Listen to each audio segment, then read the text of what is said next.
Matt Miguez has plenty on his mind, and he's ready to share it with the world. It's time to hear the Miguez Mindset.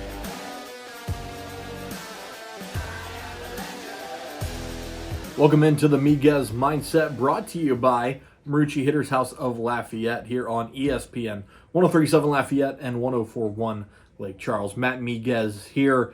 Plenty to get to here this week on the Miguez Mindset. We'll start, kind of recapping what we discussed last week with Jerry Glasgow departing for the Texas Tech job. He was officially introduced today in Lubbock.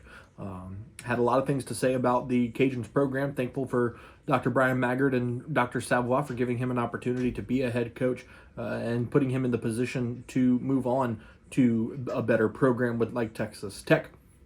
But the Cajuns have hit a home run hire of themselves, hiring former player Allison Habits, Crowley's very own, to be the new head coach of the Louisiana Raging Cajuns.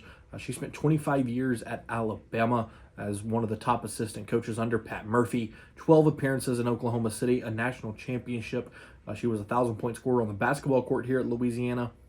She is a member of the Louisiana Athletics Hall of Fame. The accolades just go on and on. Definitely a huge get for Brian Maggard and his staff. Looking forward to seeing what Allison's able to do with the Louisiana softball program. We'll update you on new transfers coming in, players that she could potentially keep, all of that here over the coming weeks as those situations kind of delve themselves out. But we've been talking a lot about the upcoming NCAA football video game, which is getting ready to hit shelves in July.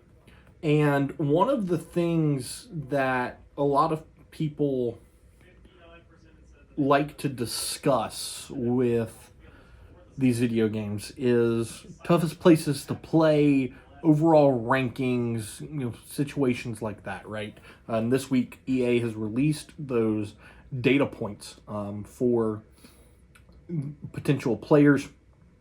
Looking early on at the toughest places to play in EA Sports College Football 25, Kyle Field comes in as the toughest stadium. Bryant-Denny, number 2, Tiger Stadium in Baton Rouge, number 3, Ohio State 4, Georgia 5, Penn State 6, Wisconsin 7, Oklahoma 8, Florida State 9, and Florida 10. So of the top 10, 1, 2, 3, 4, 5, 6 are in the SEC. Oregon comes in at 11, Clemson at 12, Tennessee at 13, Auburn at 14, South Carolina at 15, Texas is down to 19, Iowa's at 20, Notre Dame at 21, Michigan State at 22, Arkansas at 23, Boise State at 24, and rounding out the top 25 is Mississippi State. Offensive rankings, Georgia comes in first at 94 overall. LSU pops in the 6th spot at 89 overall. Oregon's also at 94 overall. Alabama and Texas are both 91. Ohio State, Miami, Colorado, and Missouri join LSU at the 89 spot. 87 overalls include NC State, Arizona, Kansas, Ole Miss, Penn State, Utah, and Clemson. Notre Dame, Texas A&M, Memphis, SMU, and UCF all sit at 85 overall, while Florida State, Oklahoma, Virginia Tech, and USC are 83 overall. Now, on the defensive side, Ohio State comes in with the best defense in the country at 96 overall. Georgia's in 94, Oregon in 90, along with Alabama, Clemson, Notre Dame, and Michigan. Texas, Penn State, Utah, Florida State, Oklahoma, and Iowa, 88 overall. Virginia Tech, Wisconsin, USC, and Auburn, 86 overall. The Fighting Tigers of LSU come in at number 18 with an 84 overall, joined by A&M, Colorado, Oklahoma State, Louisville, North Carolina, Kansas State, and Florida on that list. Really going to be an awesome game. It's the first time since 2014 that a college football video game has been released. So definitely looking forward to that next month. Being released on all next-gen consoles, so Xbox Series S, PlayStation 5, so on and so forth. Another thing we also need to get to, the NBA draft. Zachary Richache from France, picked number 1 overall by the Atlanta Hawks. The Pelicans getting a 7-foot center out of Baylor in Yves Missi. Really strong rim protector, athletic guy around the rim. Anytime you can get a guy you can't coach height.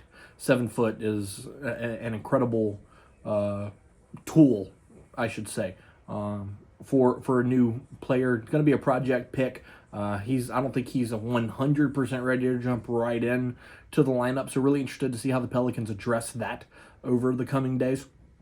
Do they finally make a move for Brandon Ingram?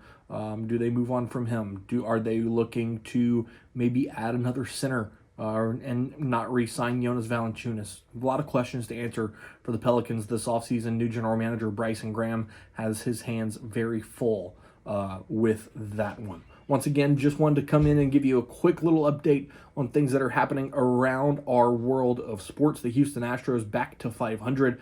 They go on a 10-game road trip kicking off on Friday against the New York Mets. You can listen to all the action right here on ESPN 103.7 Lafayette and 104.1 Lake Charles. Make sure you subscribe to our YouTube channel at ESPN Southwest Louisiana. Follow us on social media at ESPN_SWLA so you don't miss a second of this great content coming your way each and every week on our YouTube channel and on our social media. That's going to do it for this episode of the Miguez Mindset, brought to you by Marucci Hitter's House in Lafayette, where you can hit like the pros. Here on ESPN 103.7 Lafayette and 104.1 Lake Charles.